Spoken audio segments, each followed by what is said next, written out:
A partir de agora está no ar Agro e Prosa Podcast, o seu podcast do agronegócio. Oferecimento Precisão Aeroagrícola. Alta tecnologia, eficiência e produtividade no campo.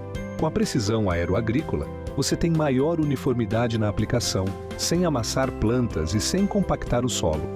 Tudo isso com menor impacto ambiental e uma equipe comprometida com ética, respeito, inovação e resultados. Certificação em aplicação aeroagrícola sustentável, base em Catalão e pontos de apoio em Goiás, Minas Gerais e São Paulo. Precisão Aeroagrícola, sua aplicação em boas mãos.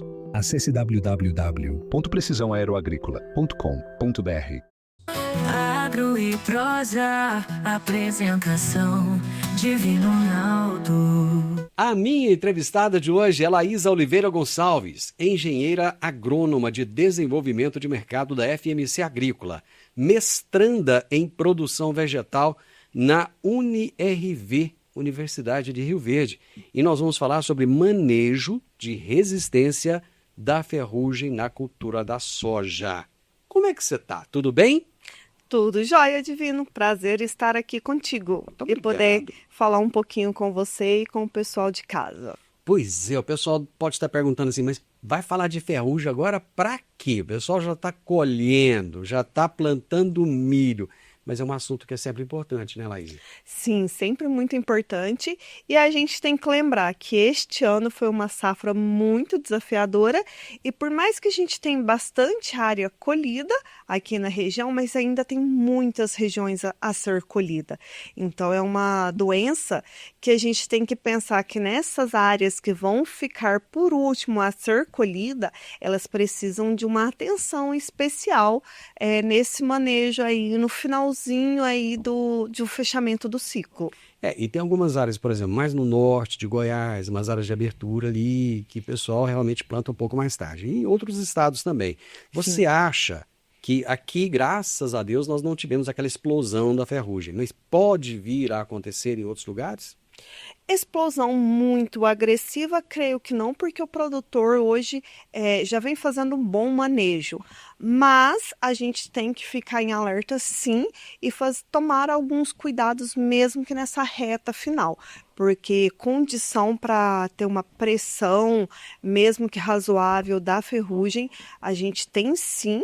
E nós temos que lembrar que a ferrugem é uma doença muito agressiva. Ela pode chegar no finalzinho, mas pode roubar bastante produtividade do produtor. Eu já ouvi dizer que pode chegar a 80% de perda. É verdade isso? Sim, ela é uma doença muito agressiva. Por que ela é muito agressiva? Porque é uma doença onde ela causa desfolha muito rápido da cultura, né? Então, se eu causo a desfolha da minha soja, e a minha soja ainda está na fase de enchimento de grão, o que vai me acontecer? Eu não tenho folha para fazer fotossíntese, eu não tenho folha para produzir nutrientes para encher o grão. Então, eu vou ter um grão fraco, vazio, leve, e aí eu não tenho uma boa produtividade. Chegando até, dependendo da severidade da ferrugem, eu posso ter a soja finalizar o seu ciclo, ela ficar toda desfolhada ali, meio que seca, mas porém a sua haste, a sua vagem ainda meio verdolenga, e aí eu fico naquela situação, nem seca e nem verde, e aí eu perco muita produtividade. Quais são as características principais, características biológicas principais que tornam essa doença tão agressiva assim e de difícil controle? Porque eu ouço falar de ferrugem, sei lá, deve ter o quê? Mais de 20 anos, pelo menos. Sim, a ferrugem chegou aqui no Brasil no início dos anos 2000. E o que aconteceu? Por ela ser muito agressiva, quando o produtor às vezes não tem o conhecimento suficiente, ele identifica a ferrugem na sua área, ela já está tomada. E a ferrugem, depois que ela já está instalada na sua área, não tem muito o que se fazer. Então, assim, meio que remediar a agressividade dela. Então, nós temos que sempre monitorar antes e fazer um manejo de fungicida antes. Então, quando a gente começa a verificar as folhas da soja para ver se tem os urédias, né? Ou seja, aqueles pontinhos marrom que eu falo assim, de uma forma bem popular, né? Tipo uns vulcãozinhos bem pequenininho no dorso da folha da soja, começando a se formar antes dele esporular, eu já tenho que fazer uma aplicação de fungicida para erradicar ali a severidade da doença, para que eu consiga ter uma efetividade no meu manejo. Agora, quando eu já vejo que esses vulcãozinhos já esporulou, ou seja, ele já jogou a larva para fora, né? Já soltou os seus urédios, eu já não consigo fazer muito o controle. Aí eu já começo a trabalhar, é igual o câncer, meio que fazer ali o câncer na fase final, uma quimioterapia ali só para remediar, para que o paciente consiga ter uma vida ali um pouquinho mais tranquilo no seu final de vida. Então é assim que eu tenho que trabalhar. E quando eu falo da ferrugem, se eu tenho uma condição climática favorável para o seu desenvolvimento, ela é muito mais agressiva. Quando você fala de condição climática favorável, qual é essa condição? Muito favorável, eu tenho uma temperatura média, na faixa ali dos seus 21, 25 graus. Isso eu estou falando da temperatura média, mas não é a temperatura média do ambiente, é do microclima, ali dentro da minha soja. Do solo ali, no meio das plantas. No meio da planta. Então, se a gente pegar no nosso cenário hoje, vamos trazer ali final de janeiro, mês de janeiro, começo aqui de fevereiro, que choveu bastante, a gente teve noites frias, mas a gente teve dias onde a nossa temperatura ambiente foi muito alta, mas se eu entrava ali dentro da soja, eu tinha uma temperatura agradável. Então, eu estava ali dentro dessa média de uns 25, estourando 30 graus dentro da minha soja. E o outro ponto, eu preciso de área foliar molhada. Então, eu preciso de um mínimo ali de umidade de 12 horas, de 6 a 12 horas. E quando eu entro ali dentro da minha soja, o meu bacheiro, meu terço médio, ele tinha a umidade, porque como estava muito quente e eu tinha o solo úmido, estava tendo muita evapotranspiração. Então, eu estava ali com aquelas folhas bem úmidas. Então, eu tinha baixa temperatura dentro da minha soja, da minha lavoura, e eu tinha umidade na soja. Então, ali eu tinha um microclima favorável para o desenvolvimento da ferrugem. Então, ali eu tinha um microclima favorável. Ali dava para fazer o desenvolvimento da ferrugem na soja. Vamos fazer uma linha do tempo aqui. O produtor foi lá e semeou, colocou a semente no solo. Sim. A partir de que momento ele tem que começar a se preocupar com a ferrugem?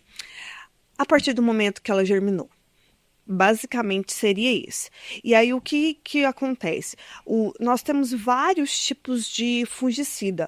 Então eu já tenho que começar a selecionar quais fungicidas que eu vou estar utilizando e principalmente quando antes da minha soja fechar a entrelinha, eu já tenho que fazer um produto que seja eficiente, ou seja, de forma preventiva para o controle da ferrugem.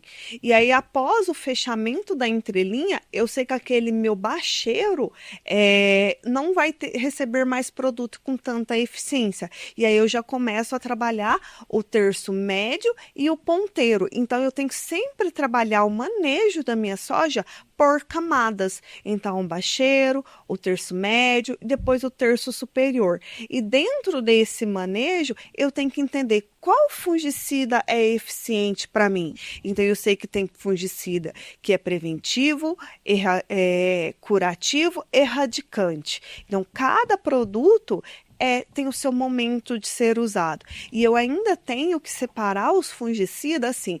Qual fungicida que é sistêmico? O que seria sistêmico? Que vai estar dentro da planta e que vai atuar no fungo.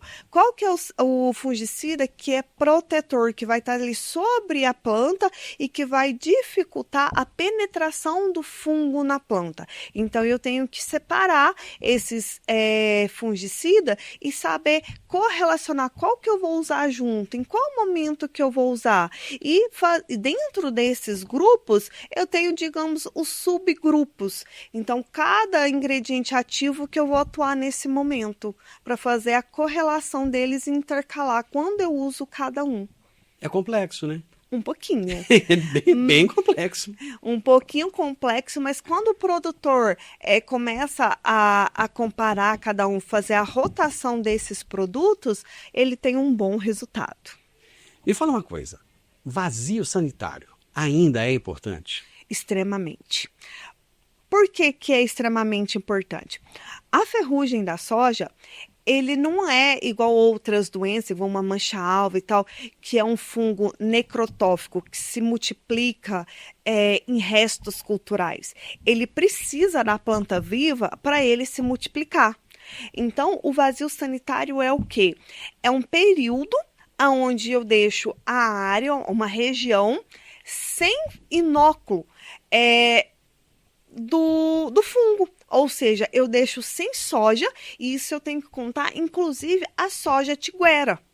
A soja que sobra ali na beira de estrada, sobra no meio da lavoura ali, por mais que eu estou com uma plantação de milho, às vezes de uma cobertura, uma planta de cobertura, eu tenho que estar 0 plantas de soja. Para quê? Para que eu não tenha fonte de inóculo. Então, se eu não tenho nenhuma planta que é hospedeira do inóculo, do fungo da ferrugem, eu tardo a possibilidade, ou quase que zero a possibilidade de, na hora que eu começar uma nova safra de soja, eu já tenha ferrugem na minha área. Então deixa eu entender, porque a gente fala, de vez em quando alguém fala aqui de Ponte Verde e tal, não sei o quê. No caso da ferrugem, é só a soja ou tem alguma outra cultura, alguma outra coisa ali que poderia hospedar esse inóculo também? Tem outras plantas que até são hospedeiras, mas o preferencial dela na nossa região, no nosso, digamos, no nosso país aqui, que é preferencial e que realmente tem condição para que ela se multiplique e faça novos indivíduos, faça um novo ciclo da doença, é a soja. Então, eu tenho que zerar a soja, plantas de soja, para que eu diminua a incidência, a possibilidade de ter ferrugem na minha área. Dia desse eu estava olhando algumas doenças, aí eu fui olhar fotos. Sim. E assim, eu achei tudo muito parecido. Eu olhando aquelas folhas assim, eu, meu Deus do céu, mas como é que identifica o que é o quê? Parece que é tudo tão igual. Como é que o produtor faz para identificar a ferrugem asiática? Eu vou fazer uma analogia. Eu gosto muito de trabalhar com analogias. Isso é bom. Você já observou que quando você pega uma barra de ferro no quintal, lá no fundo do quintal, e que ela tá cheia de pontinhos de ferrugem, não faz tipo um vulcãozinho, tipo assim, e na hora que você passa a mão, só sai até um pozinho de ferrugem amarelinho? Sim. Quando eu pego uma folha de soja que está com alta pressão de ferrugem, ela solta aquele pozinho amarelo, igual na barra de ferro que você tem enferrujada lá no fundo de casa. Mas para que eu identifique ela num estágio mais novo, com menos pressão, o que eu tenho que fazer? Olhar, pegar a folha de soja sempre da parte mais dela novinha, né, da soja mais nova, então da parte mais baixa até a parte mais superior da folha mais nova. Olhar o verso da soja, de preferência com uma lupa, e vou olhando ali próximo das nervuras ou entre as nervuras, tentando procurar Desculpa, eu vou olhar o nome aqui, que toda vez eu falo enrolado. Pode olhar. A palavra certinha. São os nomes tão complicados, né? Exato. Urédias. Então, as urédias. O que são as urédias? As urédias parecem uns vulcãozinhos. Então, são umas ondulações no verso da folha. E aí eu começo a olhar. Se elas ainda estão um pouquinho mais claras e tal, meio amarronzada, mas um amarronzinho mais claro, eu vejo que ela é nova. Então, ela ainda não esporulou. E quando ela esporula, ela vai emitir o quê? Ela vai emitir, então, os uredosporos, ou seja, são novos esporos de ferrugem, que vai infectar outras plantas, que são esses pozinhos amarelos que eu tô falando, que é igual da barra de ferro que a gente pega no fundo do quintal. Então, quando eu começo a ver pontinhos marrons no verso da minha planta, eu sei que eu tenho ferrugem e que ela já esporulou, já infectou outras plantas. E ela é muito levada pelo vento. Então, assim, geralmente ela chega pelo vento e é disseminada pelo vento. Então, áreas onde eu plantei primeiro e depois eu tenho áreas que são mais novas e vai pelo sentido da corrente do vento, eu tenho a chance delas serem contaminadas se eu não tiver com um manejo de fungicida bem feito. Você falou de fungicidas. Como os fungicidas de sítio específicos se diferenciam dos multissítios em relação ao mecanismo de ataque? Os fungicidas de sítio específico, eles atuam apenas no fungo e numa área específica do fungo. Então, um exemplo, a gente tem os triazóis que vai agir na membrana do fungo. A gente já tem um exemplo, as morfolinas, que também atuam na membrana do fungo, mas já em outra parte na membrana do fungo. As estrobilurinas atuam na respiração do fungo. As carboxamidas, que é o último grupo químico que foi lançado no mercado, ela já vai agir na respiração do fungo, mas em outra parte lá da mitocôndria. Então, ela age em apenas uma parte específica do fungo. E eles são sistêmicos, ou seja, eles são absorvidos pela planta e após ser absorvido pela planta, que ele vai para o fungo. Então, na hora que o fungo começa a sugar a seiva ali, entra em contato com a planta, que ele vai entrar em contato com o princípio ativo. Já o multissítio, a gente também chamado de protetor, fungicida protetor, o que acontece? Ele não entra dentro da seiva, ele não entra na planta, ele fica sobre a planta. Então, ele fica protegendo a superfície da planta. E ele age em vários pontos do fungo. Então, enquanto a carboxamida age somente na respiração do fungo, na mitocôndria do fungo, o multissítio, ele vai agir em vários pontos. Então, ele pode agir na respiração, ele pode agir na membrana, ele pode agir em vários outros pontos do fungo. Então, o fungo é mais difícil de ter resistência ao multissítio, porque enquanto ele está criando um mecanismo de defesa para se defender ali na mitocôndria, ele está agindo na parede celular. Aí, quando ele vai se defender na parede celular, ele está agindo em outro ponto do fungo ali, da célula, para ele se defender. Então, é mais difícil ele ter resistência ao multissítio ou fungicida protetor do que ao fungicida de sítio específico, que são esses digamos, os sistêmicos. Eu gostaria que você explicasse o que é a rotação de ativos e por que ele é importante. Rotação de ativos, a gente tem os grupos químicos, que igual eu falei, carboxamida, morfolina, triazóis e estribulurinas. O que acontece? Cada um desses tem um subgrupo dentro. Então, eu vou falar específico do triazol. O triazol, a gente tem 4 principais triazóis. O proteoconazol, o tebuconazol, o difenoconazol e o ciproconazol. Eles agem, por mais que são triazóis, mas eles têm formas diferentes de agir dentro do fungo. Então, digamos que a fechadura é igual uma chave e uma fechadura. A chave fechadura do proteoconazol, a chave do proteoconazol, abre semelhante à fechadura, é a mesma chave do ciproconazol. Então, os mesmos fungos que o proteoconazol mata é a mesma situação do ciproconazol. Então, a forma como ele vai lá matar o fungo, o próteo, é semelhante como o ciproconazol vai matar o fungo. Já o tebuconazol vai matar o mesmo fungo, só que de uma forma um pouquinho diferente. Vai ser uma chave diferente, que é parecido com o difenoconazol. Então, quando eu faço a rotação desses ativos, então, eu uso o proteoconazol, ele vai lá e mata o fungo de um jeito. E se eu vou e uso o prótio na sequência, significa que aquele fungo que sobreviveu, ele teve uma certa resistência à ação do proteoconazol. Na minha segunda aplicação, vai ter mais um fungo daquele resistente. Então, eu começo a aumentar fungos que têm resistência àquela ação do prótio. Mas se na segunda aplicação, em vez de usar o prótio, eu usar o cipro, resolveu o meu problema? Não, porque o cipro funciona parecido que o prótio. Então, o mesmo fungo que sobreviveu à ação do prótio vai sobreviver à ação do cipro. Entendi. Mas se eu usar na segunda aplicação, um exemplo, o tebuconazol funciona diferente do prótio. Então, na hora que aquele fungo tem a resistência do prótio, mas ele não tem a resistência como o tebuco funciona. Então, eu vou conseguir acabar com aquele fungo.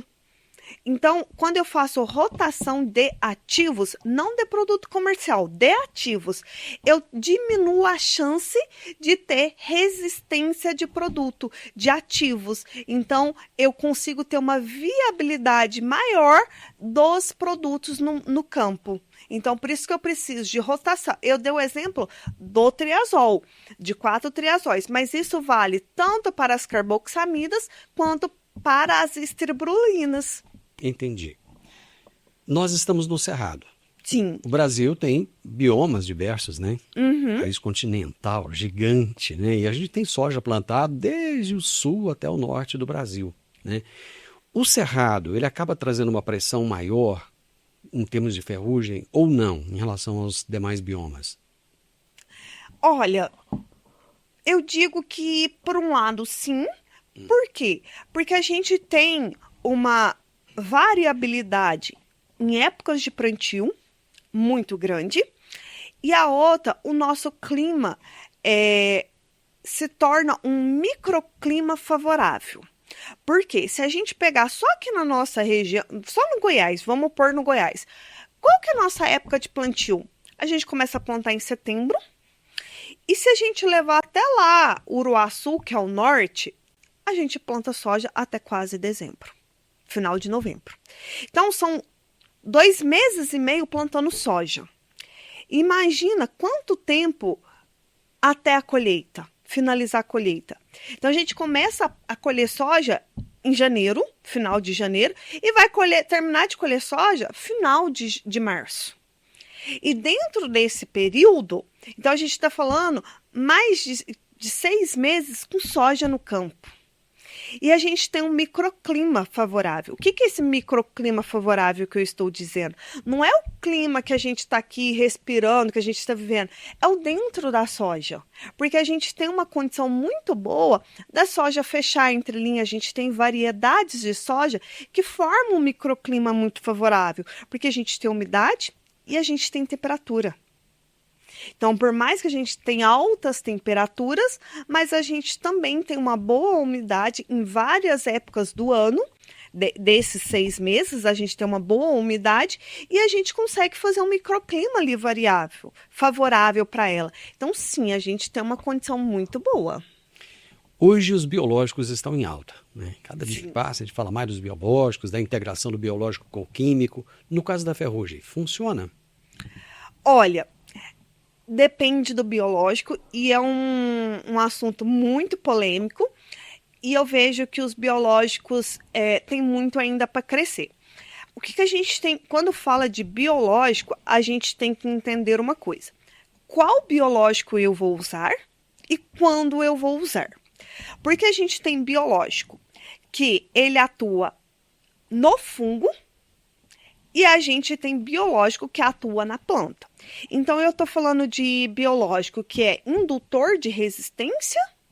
Então, ele vai deixar a minha planta mais forte, mais capaz de combater ali a ação do fungo. Ou eu estou falando de biológico que produz compostos fúngicos capaz de atacar o próprio fungo. E quando eu vou usar? São biológicos que são fungos ou são biológicos que são bactérias? São biológicos que eu vou usar, que são fungos e eu vou usar junto com fungicidas? Ou são biológicos que são bactérias e eu vou usar junto com o multissítio? Que eles precisam de colonizar a folha e eu vou estar usando junto com o protetor que não deixa nada crescer sobre a minha folha. Então, assim, hoje eu vou deixar sem uma resposta específica porque literalmente depende. Tá.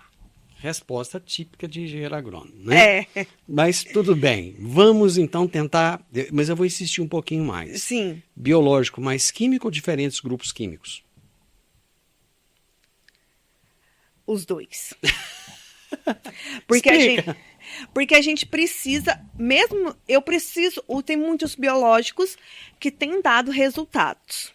Então, a introdução dos biológicos na cultura, na agricultura, não vou dizer só na soja não, mas na agricultura está sendo muito importante e tem trago muitos resultados. E eu não, mesmo usando os biológicos, eu não posso deixar de usar os químicos. E não posso deixar de fazer rotação dos ingredientes ativos. Então, eu preciso de manter os químicos, eu preciso de manter a rotação dos ativos e preciso de incluir, sim, os biológicos. O que eu não posso fazer é usar fungos, na maioria das vezes, que é o próprio FRAC, que é a organização do manejo, né, que monitora o manejo de doenças hoje no Brasil e inclusive no mundo, fala evitar, né, de usar fungos e depois fazer fungicida em cima, porque não faz sentido, e ter esse cuidado, o que são indutores de resistência e o que são propriamente biofungicidas, ou seja, que produz compostos fúngicos que vai atuar no fungo que causa doença. Eu tenho que separar esses dois tipos de produtos. Por que nós tivemos uma ação retardada da ferrugem nessa safra? Uma questão foi o clima. Então, a gente teve um clima inicial, se a gente pegar ali novembro, dezembro, foi meses mais secos, então a gente não tinha muita umidade. E a outra, por mais que a gente fale que às vezes o produtor ficou um pouco descansado sobre a ferrugem, porque vem anos não tendo tanta pressão de ferrugem, mas o produtor está muito atento a outras doenças, como um exemplo, a mancha-alvo. A maioria dos produtos hoje que nós temos para o controle de mancha-alvo também tem eficiência na ferrugem. Então, o produtor manteve o manejo de fungicidas eficiente. Ele manteve o manejo de fungicidas ativo ali na área dele. Então, ele conseguiu manter a programação dele ali no manejo de fungicidas para o controle da mancha-alvo, que, consequentemente, manteve o controle ali da ferrugem quando ela começou a ter condição climática para ela se instalar na área. A gente sabe que para liberarem novas moléculas é complicado, gastam-se anos de pesquisa Sim. e muito dinheiro. O que a gente pode esperar das novas gerações de moléculas que estão sendo desenvolvidas quando isso chega ao mercado?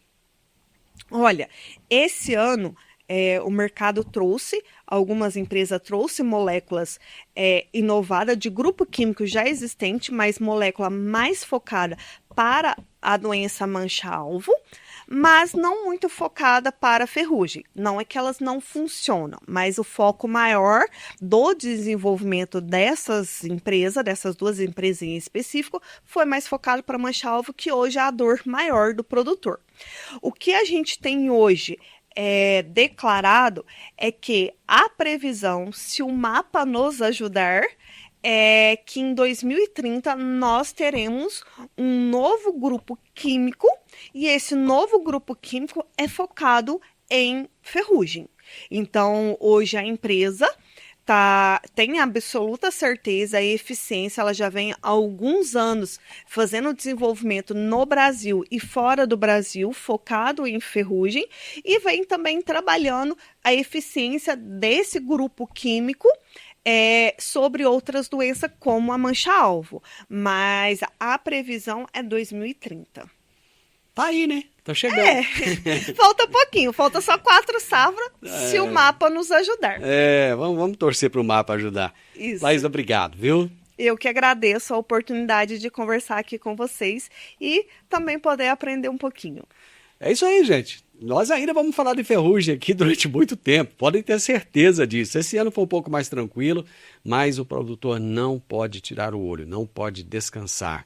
Eu conversei com Laís Oliveira Gonçalves, engenheira agrônoma de desenvolvimento de mercado da FMC Agrícola, e ela está fazendo o seu mestrado em produção vegetal na Universidade de Rio Verde. Só que hoje nós falamos do manejo de resistência da ferrugem na cultura da soja.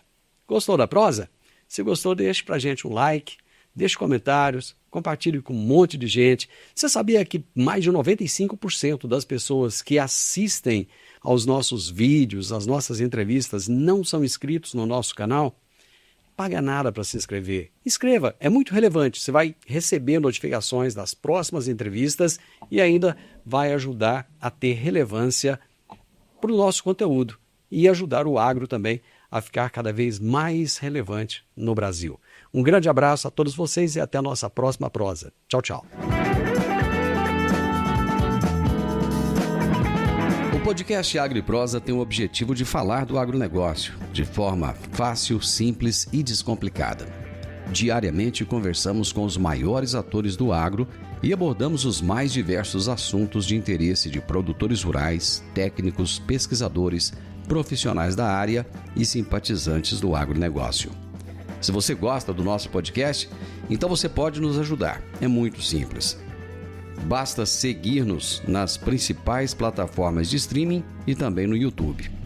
Se você deixar um gostei, compartilhar os episódios e deixar um comentário, já vai nos ajudar muito a dar relevância tanto ao podcast quanto ao canal. E o mais importante de tudo, nos siga para receber notificações de novos vídeos e episódios. Um grande abraço para você e até a nossa próxima prosa.